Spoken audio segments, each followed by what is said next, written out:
ocean, our source of dependence. A vast, seemingly infinite field of blue. A beautiful mass of colorful life strung together, providing food, energy, and shelter for not only trillions of organisms, but billions of us humans. For thousands of years, we have relied on these seas, supporting our needs in a growing world. Fishing is a commonly practiced source of marine organisms, providing 30% of the animal protein in our diet.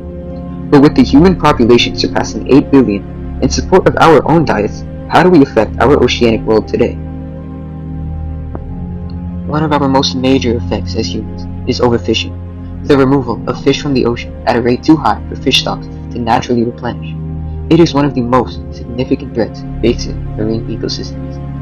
In fact, more than 1/3 of the world's fish stocks are harvested at unsustainable levels.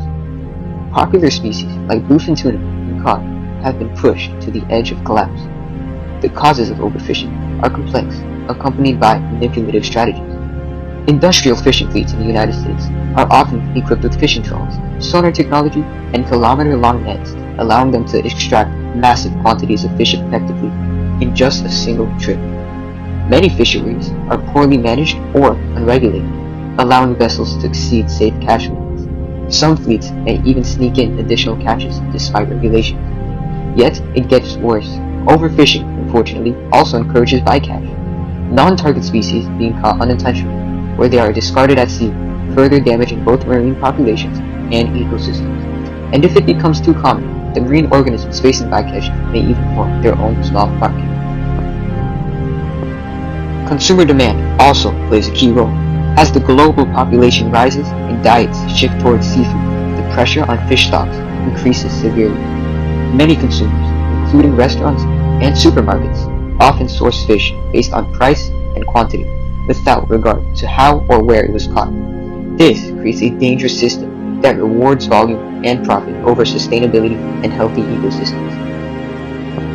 In fact, we can see that since 1949, the Atlantic cod stocks faced growth until commercial fishing rose in the North Atlantic and boomed in the 1960s, leading to a decline in both population and commercial catches from on the ground 4 to nearly 0.1. This decline is particularly evident specifically in the Grand Banks cod fishery. In the 1960s, the North American fishery peaked at nearly 800,000 catches, but by the early 2000s, it became a protected area in order to help the populations recover. Yet, 2 decades later, the manipulation of the fish stocks was so drastic that the cod may still never fully recover. But when overfishing occurs, the struggle is felt by more than one species. The consequences of overfishing are far-reaching. When a fish population declines, it affects not just that species, but the entire food web. Reproduction rates decline, predators lose their prey lose their predators. Populations shrink and grow, and coral reefs and ocean habitats suffer. Eventually, the stability of both these fisheries and ecosystems erode.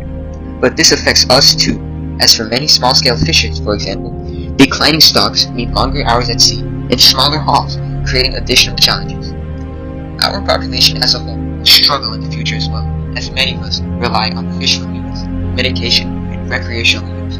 But are these fish caught for us to depend on in more than one sector guaranteed to stand the devastating conditions caused by overfishing? Well, despite the severity of the situation, there is hope.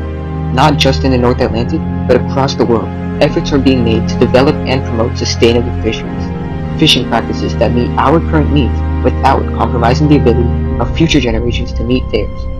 Sustainable fisheries start with science-based management. Governments and regulatory bodies must establish catch limits grounded in biological data and enforce them effectively. The US, for instance, instituted an annual catch limit for fish stocks, such as cod and flounder, based on scientific assessments on their populations, reproduction, and recovery time. These limits help prevent overexploitation and allow depleted populations to recover over time. Aquaculture and fish farms continuously meet demand, while decreasing fishing activity in the open ocean. It creates cheaper prices and uniform reliability every season, or even year-round, allowing consumers to favor farmed fish over wild-caught on various occasions. As a result, we are able to fish while facilitating the regrowth of marine populations through sustainable fishing regulations and practices.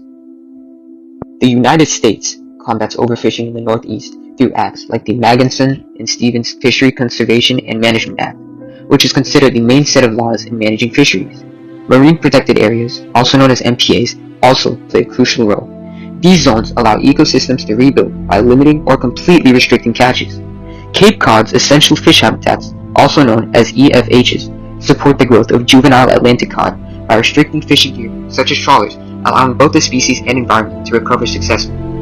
Studies have shown that well-managed MPAs and EFHs lead to increases in size, abundance, and diversity of marine life, both inside the protected zones and in the surrounding waters. Despite the unimaginable size of our blue world, the ocean's ability to provide is not limitless. If we want healthy oceans tomorrow, we must act today. Overfishing is not an inevitable consequence of progress. It is something we can solve. Through better management, protecting stocks, and spreading knowledge, we can rebuild fish populations, protect marine biodiversity, and ensure that our oceans continue to nourish life on Earth for generations to come. And you can take the first step in restoring our natural underwater world by learning more at the World Wildlife Fund. Thank you.